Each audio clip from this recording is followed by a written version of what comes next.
ഹാത്തിമുന്നബിയെ വിളിച്ചു കച്ചവടത്തിനയച്ചു.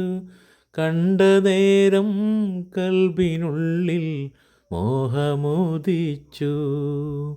കച്ചവടവും കഴിഞ്ഞ് മുത്ത് റസൂലുള്ള വന്ന് കല്യാണാലോചനയ്ക്കായി ബീവി തുനിഞ്ഞ്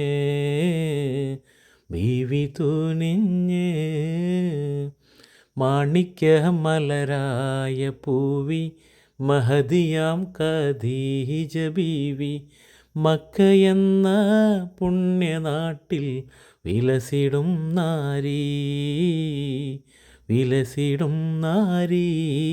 ബീവി ഖദീജാബിയന്ന് പുതുമണവാട്ടി ചമഞ്ഞ് മുത്ത് റസൂലുള്ള പുതു മാരൻ ചമഞ്ഞ്.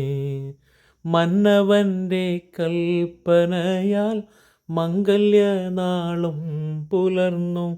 മാതൃകയാം ദമ്പതിയിൽ മംഗളം നേർന്നു.